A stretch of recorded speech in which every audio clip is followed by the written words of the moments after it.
WTA tour-level singles title. Not one. And yet, in the space of a few months, three legends of tennis went out of their way, unprompted, to talk about her like she's already arrived. Martina Navratilova broke down her entire game on the WTA's own broadcast. Greg Rusetsky compared her mentality directly to Rafael Nadal's.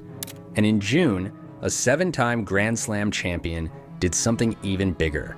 She called Eala her partner. "Congrats to my other doubles partner," Venus Williams posted, "for making history." Not a rival, not a rising talent she'd heard about, a partner. So what does a 21-year-old from the Philippines with 0 tour titles have to do to earn that? This is the story of how she answered that question, twice. Start with Navratilova, 18 Grand Slam singles titles. In March, she sat down with the WTA and broke down Eala's game piece by piece. "She's crafty," Navratilova said. "She's a good lefty. She uses her variety nicely." High praise. But Navratilova didn't stop there. "I think where she can improve the most is her serve," Navratilova said. "She needs a bigger serve and bigger kick. She is slight of build, so it's harder for her to absorb all that pace." A specific technical flaw identified by one of the greatest players in history. Hold on to that. And it isn't just the legends studying her game. Broadcasters have started talking about the atmosphere around her matches too. Sky Sports presenter Gigi Salmon compared it directly to the world's biggest musicians' shows. "It was like a Taylor Swift concert," Salmon said. "People were screaming." She went further. "I would say, in terms of her appeal, the crowds that follow her, she might already be the biggest star." A player with 0 tour titles, being talked about like she's already arrived and covered on tennis podcasts and broadcasts almost every week now. That's the tension this story sits inside. The hype against the results. And it was about to be tested. First by a curse that had followed her for years, then by an old rival, and then by the legend who just called her a partner. That partnership didn't come out of nowhere. In June, Eala and 46-year-old Venus Williams announced something nobody saw coming. A doubles team at the Bad Homburg Open, Williams' first grass event since 2023. Not a promotional stunt, an actual team. They won their first match together, beating Alexandra Osborne and Catherine Harrison 6-3, 6-4. They made the quarterfinals before falling to Olivia Nichols and Teresa Mihalikova. And after it ended, Venus didn't talk like someone doing a young player a favor. She called Eala the best ride, the best tournament, the best partner. Here's what makes that sentence land differently than it should. Reporters covering the pairing described Eala as teaming up with one of her childhood idols. If that's true, this wasn't two strangers being paired by a tournament schedule. This was a kid who may have grown up watching Venus Williams on television, standing across the net from her as an equal. Her own singles week at Bad Homburg went nowhere near as well. A first-round exit to Elise Mertens. It's a small reminder that even in the middle of a career-best stretch, this is still a 21-year-old with plenty left to figure out on a tennis court. And the Venus partnership wasn't a one-off. As of this recording, Eala and Williams are already confirmed to reunite for another tournament in the United States. Venus picked her once, then she picked her again. Now here's where the story catches up to itself. If you know Eala's name at all, it's probably because of March 2025. A 140-ranked wildcard walking into the Miami Open and beating Jelena Ostapenko, Madison Keys, and Iga Swiatek on her way to a WTA 1000 semifinal. That win over Swiatek made headlines everywhere, but it came with an asterisk every skeptic loves to attach to a surprise result. Nobody expected it. There's a strange footnote to that rivalry too. Years earlier, when Eala graduated from the Rafael Nadal Academy, one of the guests of honor at the ceremony was Iga Swiatek herself. Sitting in that crowd, watching a 12-year-old collect a diploma, nobody could have guessed the ending. That kid would grow up to beat the champion. Twice. But tennis doesn't let anyone have the last word for long. A few months after Miami, Swiatek got hers back. 3 sets, Madrid Open, revenge complete. 1 win each. A rivalry, not a fluke. Learn over 40 languages with Duolingo. It's free, so there's no excuse. Hindi, meron akong yung fortune pay. Fortune. Ma'am. 3 sets, Madrid Open, revenge complete. 1 win each. A rivalry, not a fluke. And Eala's own history at Wimbledon didn't exactly promise a rematch was coming. Her only previous visit had ended in the first round, in 3 sets, against Barbara Krejcikova.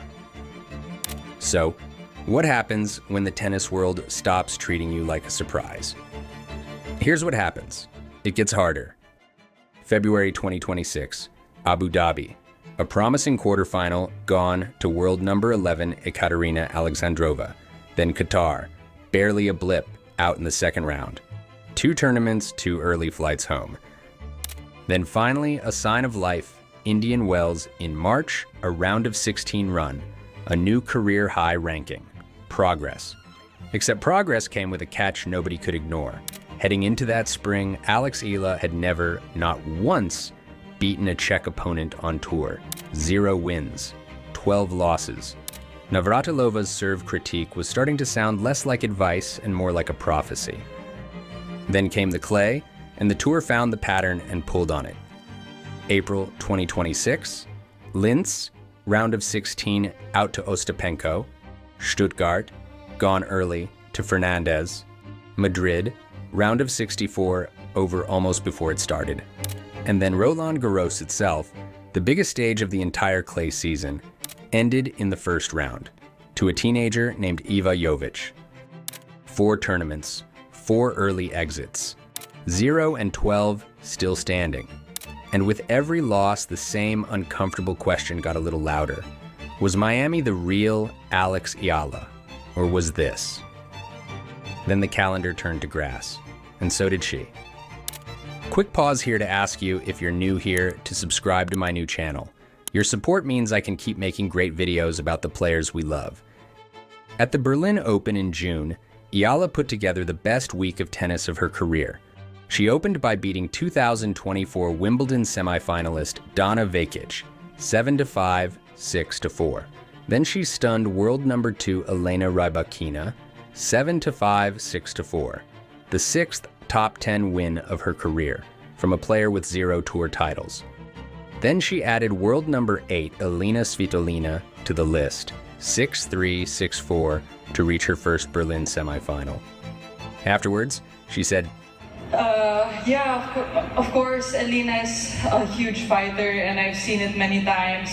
I've been watching her since I was a kid, so to be able to compete with her today is such an honor, and I really admire her. She's a mother, and I find her to act with such elegance and strength, and yeah, I'm really lucky to have had this match today.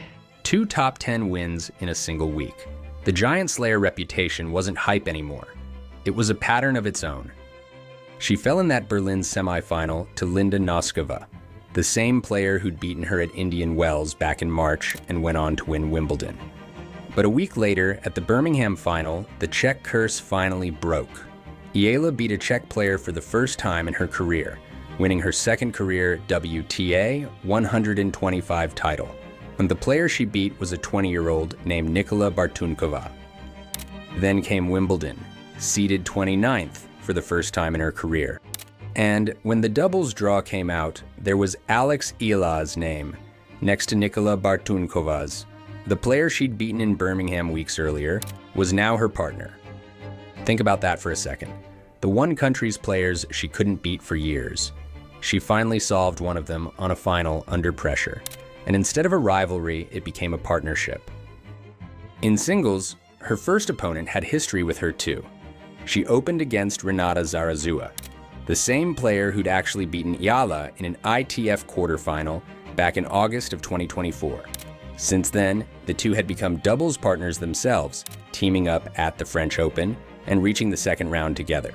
This time, backed by a partisan Filipino crowd, Eala left no room for sentiment, hitting 22 winners and dominating at net to win 6-1, 6-2. Her first ever main draw Wimbledon win. "I'm very happy with my first round," she told reporters afterward. Modest words for a day that made her the first Filipina ever seeded at the tournament. Then came Maya Joint, fresh off the biggest win of her own career, having just eliminated Serena Williams in a 3-set battle in Williams' comeback match. Eala dropped the first set, then won 12 of the next 14 games to close it out. That result made her the first Filipina in the Open era to reach the third round of a Grand Slam singles event.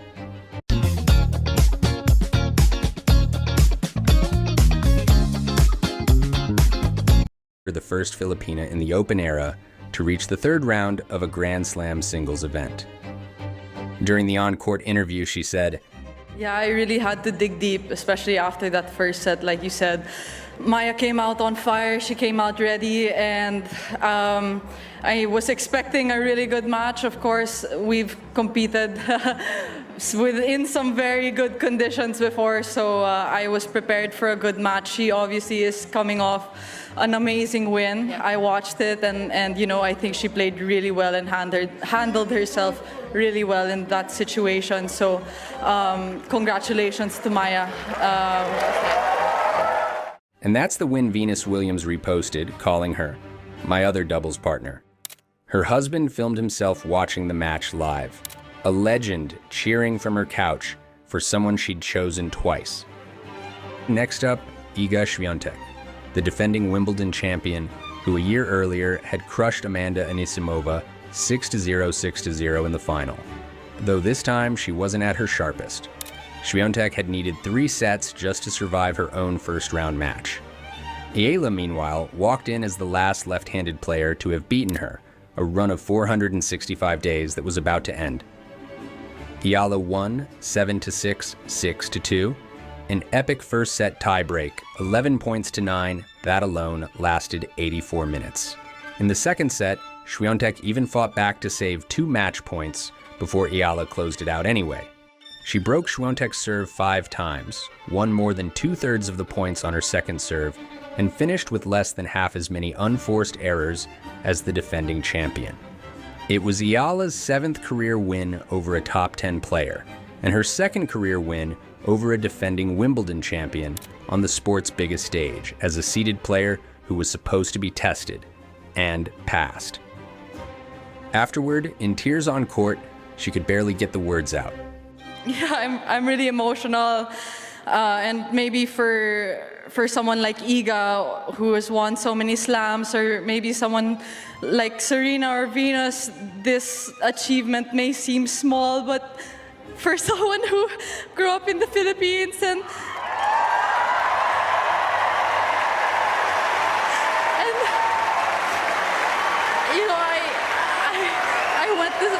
I went to train with my brother and my grandfather every day after school with my ruffled socks and my light-up shoes and chubby cheeks. So to her, this is everything.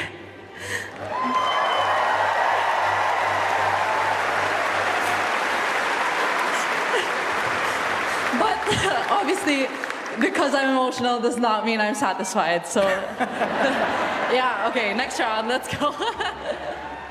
Former British #1 tennis player with a career high ranking of #4, Greg Rusedski broke down that exact match on his podcast afterward, and what he pointed to wasn't a fixed serve. It was something else entirely. He said of Eala, she was anticipating where Świątek was going to play at the big moments. A very high tennis IQ. The weakness didn't disappear. She just found a way to win anyway. Rusedski didn't disagree with Navratilova either. So for me, the first Filipino to be in the 4th round of major, man or woman, this will not be her last 4th round. And Wimbledon, for me, is her best shot to go deep at a major and really have a chance to win it one day. But that one area we talked about, the serve needs to become a weapon where she can get the first strike in after the serve. She has the knowledge of how to mix it, but she needs a little bit more accuracy, a little bit more power, and that will come in time. 2 legends independently landing on the exact same conclusion. The flaw is real, and it's fixable. Rusedski went further than a tactical read, though. He compared her mentality directly to one of the greatest competitors the sport has ever produced.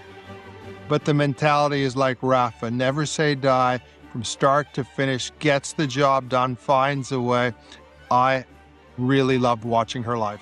Worth remembering that Eala trained at the Rafael Nadal Academy from the age of 12, The comparison isn't a coincidence of language, it's the whole point.